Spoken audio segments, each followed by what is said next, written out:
তিলাওয়াতের ভাজে ভাজে সুরের অলংকার, এ কোরআন বাণী যে আল্লাহর, এ কোরআন বাণী যে আল্লাহর। আসসালামু আলাইকুম ওরহমতুল্লাহি ওবরাকাতুহু। আসুন্নাহ ফাউন্ডেশনের অনন্য আয়োজন সহজ সূত্রে কোরআন শিখির প্রথম পর্বে আপনাদেরকে স্বাগতম। কোরআন মহান আল্লাহর পক্ষ থেকে নাজিলকৃত মহা ঐশী গ্রন্থ। কোরআনের মধ্যে নিহিত আছে আমাদের মুক্তির দিশা। কোরআন এমন একটি গ্রন্থ যা তেলাওয়াত করলে প্রত্যেকটি হরফে হরফে নেকি লাভ হয়, কিন্তু দুঃখের বিষয় হলো আমরা অধিকাংশ মানুষই কোরআন পড়তে পারি না। যারা কোরআন পড়তে পারি তাদের কোরআন তেলাওয়াতও বিশুদ্ধ হয় না। আপনারা যেন অতি সহজে সুন্দরভাবে বিশুদ্ধভাবে কোরআন তেলাওয়াত শিখতে পারেন, সে লক্ষ্যে আসুন্নাহ ফাউন্ডেশন কোরআন পড়ার এক চমৎকার উদ্যোগ হাতে নিয়েছে। আপনারা এই আয়োজন থেকে মাত্র 27টি পর্বে কোরআন পড়া শিখতে পারবেন ইনশাআল্লাহ। কোরআন শিখার এই আয়োজনে আপনাদের সাথে আছি আমি মোহাম্মদ হোসেন, প্রাক্তন শিক্ষক, মসজিদ নববী, মদিনা মুনাওয়ারা। প্রিয় শিক্ষার্থীবৃন্দ, আল্লাহ সুবহানাহু ওয়া তাআলা কোরআন কারীমের সূরা কমারের 7 নম্বর আয়াতে ইরশাদ করেন, ওয়ালাকাদ ইয়াসসারনাল কুরআনা লিযিকরি ফাহাল মিন মুদ্দাকির।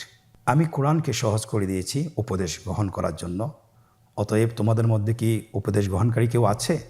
প্রিয় বন্ধুরা, কোরআন শেখার জন্য মোট 7টি সূত্র রয়েছে। আপনারা স্ক্রিনে লক্ষ্য করুন। 1 নম্বর আরবি বর্ণমালা অথবা আরবি হরফসমূহ, এর পাশাপাশি যুক্ত হরফসমূহ। আরবি বর্ণমালা বলতে আমরা যেটা বুঝি আলিফ থেকে ইয়া পর্যন্ত মোট 29টি হরফ, এবং যুক্ত বর্ণমালা। যুক্ত বর্ণমালা আমরা বলি যে শব্দ গঠনে যেভাবে অক্ষরগুলোকে যুক্ত করতে হয় সেগুলোকে যুক্ত বর্ণ বলে।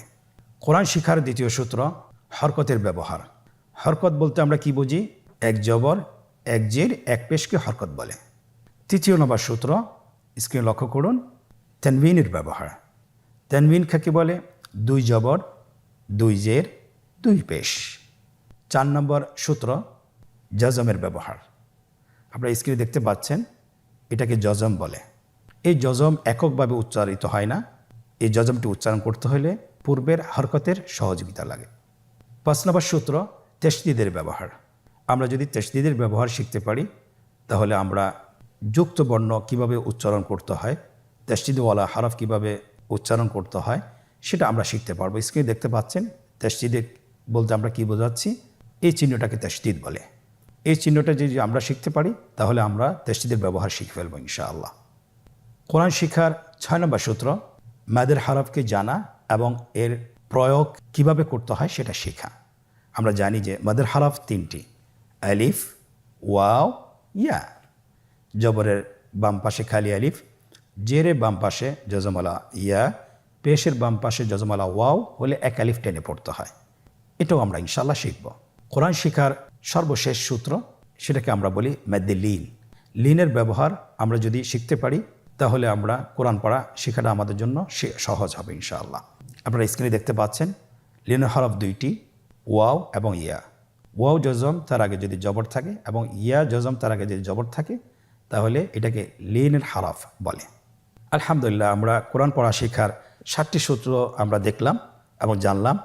আমরা যদি এই 7টি সূত্র যদি আত্মস্থ করতে পারি, শিখতে পারি, জানতে পারি, তাহলে ইনশাআল্লাহ কোরআনের যে কোনো শব্দ, যে কোনো আয়াত, যে কোনো বাক্য আমরা সহজেই বানান করে পড়তে পারবো। এবং বিশেষ করে আমরা যখন 27টি পাঠ শেষ করতে পারবো তখন ইনশাআল্লাহ আমরা পুরা কোরআন যে কোনো জায়গা থেকে আমরা বানান সহ এবং বানান ছাড়া পড়তে সক্ষম হব ইনশাআল্লাহ। চলুন আর দেরি না করে আমরা আমাদের আজকের প্রথম পাঠটি শুরু করি। সকলে আমার সাথে বলুন, রব্বি জিদনি ইলমা, রব্বি ইশরাহ লি সাদরি ওয়ায়াসসির লি আমরি ওয়াহলুল উকদাতাম মিন লিসানি ইয়াফকাহু কওলি। আলহামদুলিল্লাহ, আপনারা স্ক্রিনে দেখতে পাচ্ছেন আরবি বর্ণমালা, আরবি হরফসমূহের যে 29টি হরফ, এর মধ্যে থেকে আমরা ইনশাআল্লাহ আজকে আমরা 7টি হরফ শিখব। প্রত্যেকটি হরফ কিভাবে উচ্চারণ করতে হয়, কয় আলিফ টান রয়েছে, কি কি বৈশিষ্ট্য রয়েছে, এটা বিস্তারিত সহ আলোচনা করে আপনাদেরকে ইনশাআল্লাহ পড়াবো এবং হরফগুলো কিভাবে লিখতে হয় সেটাও আমরা আপনাদেরকে দেখাবো। আপনারা স্ক্রিনে লক্ষ্য করুন, আলিফ হরফটি অবশ্যই আপনারা দেখতে পাচ্ছেন। আলিফ হরফটি খুবই সহজ, দেখতে লাঠির মতো। এটা লাঠি যেরকম দাঁড়িয়ে থাকে আলিফ হরফটি সেরূপ দাঁড়িয়ে আছে, তাহলে এটাকে কি বলে? আলিফ। আমাদেরকে বলতে হবে, বলুন আলিফ। আলিফে কিন্তু কোনো টান নেই, আপনারা বুঝতে পারতেছেন। আমি যখন আলিফ বলছি এর মধ্যে কোনো টান হবে না, আলিফ। আবার বলুন আলিফ। আলিফ হরফটি মাখরাজ হলো আপনার মুখের শূন্যস্থান থেকে, গলা এবং মুখের শূন্যস্থান হতে আলিফ হরফটি উচ্চারিত হয়। আমরা সবাই বলি আলিফ। এর পরবর্তীতে আপনারা দেখতে পাচ্ছেন 3টি হরফ আমরা দেখতে পাচ্ছি আমাদের স্ক্রিনে চলে এসেছে, বা, তা, সা। আমাদের স্ক্রিনে চলে এসেছে বা হরফটি কীভাবে উচ্চারণ করবেন? বা হরফে টান হবে, এক আলিফ টান। আপনারা আমার সাথে বলুন বা। আবার বলুন বা। এর মাখরাজ হলো আপনার 2 ঠোঁটের বিজা অংশ থেকে আপনি উচ্চারণ করবেন। দেখুন স্ক্রিনে কিন্তু এটা ছবি দেখা যাচ্ছে, আপনি ছবি দেখেও বলতে পারেন এবং ছবি দেখেও আপনি নিজে অনুশীলন করতে পারেন। আপনারা আমার সাথে আবার বলুন বা। বায়ের মতো আরেকটি হরফ আমরা দেখতে পাচ্ছি তা। তায়ের উপরে 2 নোক্তা, তাহলে 2 নোক্তালা হরফটিকে কি বলে? তা হরফটি বারিক হরফ এবং এক আলিফ টেনে পড়তে হবে। আপনারা আমার সাথে বলুন তা। আবার বলুন তা। তায়ের মাখরাজ কোন জায়গা থেকে? জিহ্বার আগা সামনের উপরের 2 দাঁতের গোড়ার সঙ্গে লাগিয়ে উচ্চারিত হয়। আপনারা আমার সাথে আবার বলুন তা। মাশাআল্লাহ, আমরা সহজেই বা এবং তা চিনতে পেরেছি। পরবর্তী হরফটির নাম হলো সা।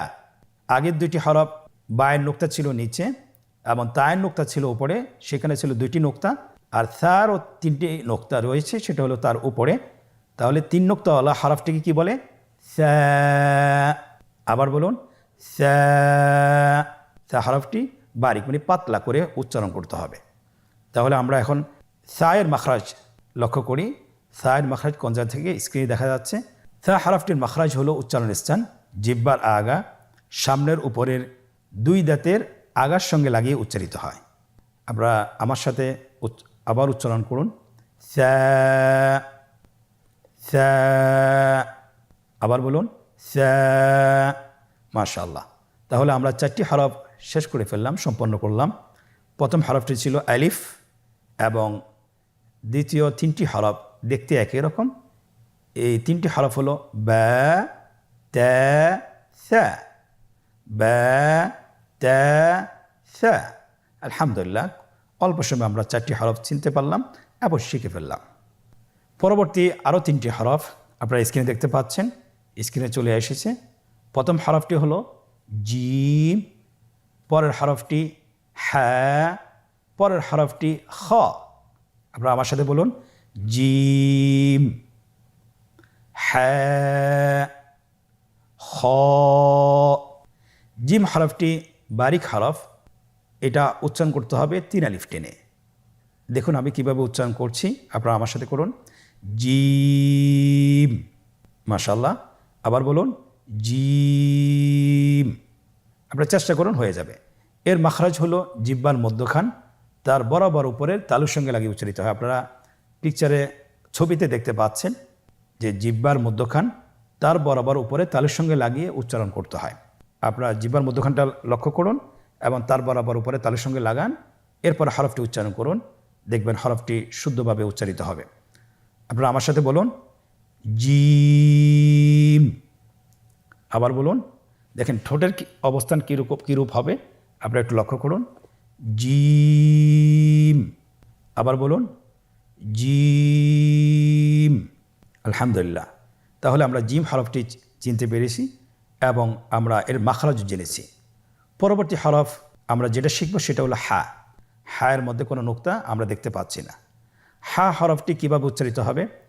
হা হরফটি উচ্চারিত হবে কণ্ঠনালীর মধ্যখান হতে। গলা চিপে ধরে আপনি উচ্চারণ করুন। আপনারা আমার সাথে বলুন হ্যাঁ।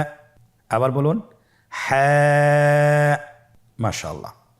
সেম আকৃতির আরেকটি হরফ, সেটা হলো খ। সে হরফটির নাম হলো খ। দেখতেই জিম হার মতোই, কিন্তু নোক্তার পার্থক্য রয়েছে। জিমের মধ্যে একটি নোক্তা রয়েছে, হায়ের মধ্যে কোনো নোক্তা নেই এবং খয়ের উপরে একটি নোক্তা রয়েছে। আপনারা স্ক্রিনে দেখতে পাচ্ছেন। আমরা খ হরফটি উচ্চারণ করব। খ হরফটি হলো মোটা হরফ, উচ্চারণের ক্ষেত্রে মোটা হবে। ছবিতে দেখুন খ হরফটি কীভাবে উচ্চারণ করতে হবে। খ হরফটির মাখরাজ হলো কণ্ঠনালীর শেষ ভাগ হতে উচ্চারণ করতে হয়, কণ্ঠনালীর শেষ ভাগ। আপনারা আমার সাথে বলুন খ, আবার বলুন খ। মাশাআল্লাহ, আমরা তিনটি একই আকৃতির হরফ শিখলাম, সেটা হলো জিম, হ্যাঁ, খ। জিম, হ্যাঁ, খ। আমরা শুরু থেকে আবার ধারাবাহিকভাবে আমরা পড়ব, আপনারা আমার সাথে পড়ুন।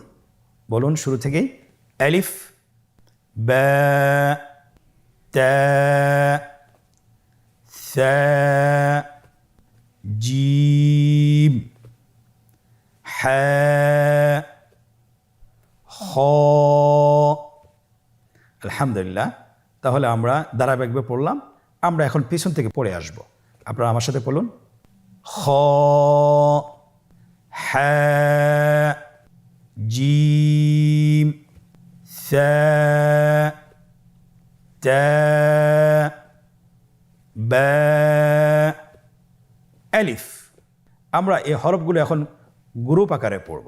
আপনারা আমার সাথে বলুন আলিফ, বা, তা, সা, জিম, হা, খ। আবার বলুন আলিফ, বা, তা, সা, জিম, হা, খ। আলহামদুলিল্লাহ, আমরা 7টি হরফ শিখলাম এবং চিনলাম।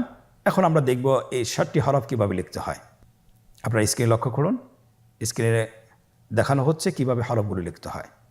আলিফ, বা, তা, সা, জিম, হা, খ। খুব সহজে কিন্তু লেখা হয়ে গেল। আমরা জানি বাংলা এবং ইংরেজি বাম পাশ থেকে লিখতে হয়, কিন্তু আরবি হরফগুলো লিখতে হয় ডান পাশ থেকে, ডান দিক থেকে শুরু করতে হয়। আপনারা লক্ষ্য করেছেন স্ক্রিনে কীভাবে লেখা হয়েছে, ডান দিক থেকে শুরু করে বাম দিকে শেষ করতে হয়। সম্মানিত মুসলিম ভাই বোনেরা, এতক্ষণ ধরে আমরা আরবি হরফগুলো শিখতেছিলাম এবং আমরা অনুশীলন করতেছিলাম।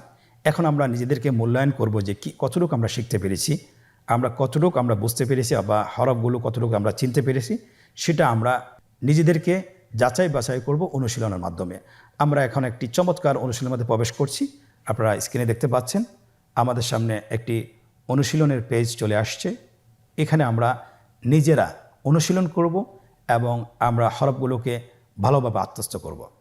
1 নম্বর অনুশীলন, নিম্নোক্ত হরফগুলো সঠিক নামের জায়গায় লিখুন এবং পড়ুন।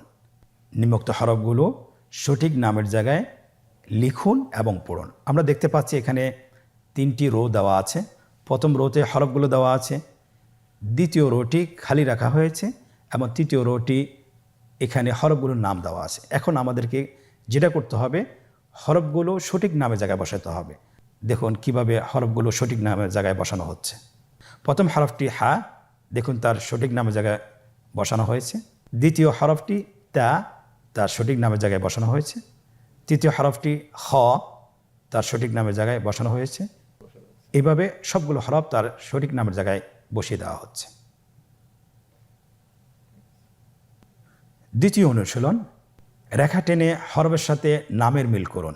আপনারা স্ক্রিনে দেখতে পাচ্ছেন এখানে 3টি কলাম রয়েছে। ডানের কলাম হরফগুলো দেওয়া আছে, মাঝখানের কলামে খালি রাখা হয়েছে এবং শেষের কলাম, তৃতীয় কলামটিতে হরফের নামগুলো দেওয়া আছে। আমাদেরকে যেটা করতে হবে, হরফের সাথে নামের মিল করতে হবে। কিভাবে? রেখা টেনে। প্রথম হরফটি সা, তার নামের সাথে মিল করে রেখা টেনে মিল করে দেওয়া হচ্ছে। দ্বিতীয় হরফটি হ্যাঁ, তার নামের সাথে রেখা টেনে মিল করা হচ্ছে। তৃতীয় হরফটি বা, তার নামের সাথে রেখা টেনে মিল করা হচ্ছে। এমনিভাবে প্রতিটি হরফ তার সঠিক নামের সাথে রেখা টেনে মিল করে দেওয়া হচ্ছে। আলহামদুলিল্লাহ, অনুশীলনের দ্বিতীয় পর্বটিও আমরা শেষ করতে পেরেছি। তৃতীয় নম্বর অনুশীলন, নোক্তাওয়ালা এবং নোক্তাবিহীন হরফগুলো সঠিক জায়গায় বসাতে হবে। আমরা জানি আজকে আমরা যে হরফগুলো শিখেছি এখানে কয়েকটি হরফের নোক্তা ছিল না এবং অধিকাংশ হরফের নোক্তা ছিল। আমাকে পার্থক্য করতে হবে যে কোন হরফগুলো নোক্তাওয়ালা এবং কোন হরফগুলো নোক্তাবিহীন। আপনারা দেখতে পাচ্ছেন এখানে আমরা লিখে দিয়েছি যে নোক্তাবিহীন হরফগুলোকে বসাতে হবে, পরবর্তী হলো নোক্তাওয়ালা হরফগুলোকে বসাতে হবে। ডানের কলামে আপনারা নোক্তাবিহীন হরফগুলোকে বসিয়ে দিন এবং বামের কলামে আপনারা নোক্তাওয়ালা হরফগুলো বসিয়ে দিন। স্ক্রিনে দেখতে পাচ্ছেন হরফগুলো বসানো হচ্ছে। নোক্তাবিহীন হরফ হলো 2টি, আলিফ এবং হা, আলিফ এবং হা। এবং নুক্তাওয়ালা হরফ হলো 5টি, আপনারা দেখতে পাচ্ছেন, বা, তা, সা, জিম, খ। আলহামদুলিল্লাহ, আমরা সঠিক হরফগুলো সঠিক জায়গায় বসিয়ে দিয়েছি। 4 নম্বর অনুশীলন, নুক্তা দিয়ে হরফ তৈরি করা। এটা খুবই সহজ। আমরা হরফগুলোর আকৃতি দিয়েছি এবং এখানে আপনাকে যেটা করতে হবে, নুক্তা বসিয়ে হরফ তৈরি করতে হবে। প্রথম হরফটি বলা হয়েছে যে আমাকে সা তৈরি করতে হবে, আকৃতি দেওয়া আছে, শুধুমাত্র আপনাকে নুক্তা বসিয়ে সা হরফটি নিশ্চিত তৈরি করতে হবে। তাহলে আমরা জানি সা হরফের নুক্তা কি নিচে না উপরে? অবশ্যই উপরে। কয় নোক্তাওয়ালা? 2 নোক্তাওয়ালা না 3 নোক্তাওয়ালা? অবশ্যই 3 নোক্তাওয়ালা। তাহলে আমরা 3 নোক্তা বসিয়ে সা হরফটি তৈরি করে ফেলি। স্ক্রিন লক্ষ্য করুন, সা হরফটি তৈরি করা হয়েছে। দ্বিতীয় হরফটি বা। আমরা জানি বায়ের এক নোক্তা। আপনারা বলতে পারবেন আশা করছি, বায়ের নোক্তা সবসময় নিচেই থাকে, উপরে থাকার কোনো সুযোগ নেই। স্ক্রিনে দেখুন, বা হরফটি তৈরি করা হয়েছে। তৃতীয় হরফটি হলো তা। কীভাবে আমরা তা তৈরি করব? তায়ের আকৃতি দেওয়া আছে, কিন্তু এখানে তায়ের যে আর বাকি অংশ সেটা দেওয়া নেই। আমরা জানি বাকি অংশটি হলো নোক্তা। তাহলে নোক্তা কি নিচে বসবে না উপরে? অবশ্যই উপরে বসবে। 2 নোক্তাওয়ালা না 3 নোক্তাওয়ালা? অবশ্যই 2 নোক্তাওয়ালা। স্ক্রিনে দেখুন, তা হরফটি তৈরি করা হয়েছে 2 নোক্তা দিয়ে। চতুর্থ নম্বর হরফ খ। খ কীভাবে আমরা তৈরি করব? উপরের 1 নোক্তা দিলেই খ হরফটি তৈরি হয়ে যাবে, তৈরি করা হয়েছে। পরবর্তী হরফটি জিম। জিম আমরা কিভাবে তৈরি করব? অবশ্যই জিমের পেটের মধ্যে 1টি নোক্তা বসিয়ে দিলে জিম হয়ে গেল। আপনারা স্ক্রিনে দেখতে পেয়েছেন, আলহামদুলিল্লাহ। তাহলে আমাদের প্রশ্ন অনুসারে আমাদের হরফগুলো তৈরি করা হয়েছে। প্রিয় ভাইয়েরা, আপনারা এতক্ষণ ধরে যে ভিডিওটি দেখলেন, আপনারা যদি এটা বাসায় বারবার অনুশীলন করেন, কমপক্ষে 10 থেকে 20 মিনিট, তাহলে ইনশাআল্লাহ হরফগুলো চিনতে এবং বলতে আপনাদের কোনো ভুল হবে না। আল্লাহ সুবহানাহু ওয়া তাআলা আমাদেরকে কোরআনে কারীম খুব সহজে শিখার তৌফিক দান করুন, আমিন। আজকের পর্ব থেকে এখানেই বিদায় নিচ্ছি। পরবর্তী পর্বতে আবারও দেখা হবে ইনশাআল্লাহ। জাযাকুমুল্লাহ খায়র। আসসালামু আলাইকুম ওয়া রাহমাতুল্লাহি ওয়া বারাকাতুহু। আসুন্নাহ ফাউন্ডেশন, উম্মার স্বার্থে সুন্নাহর সাথে।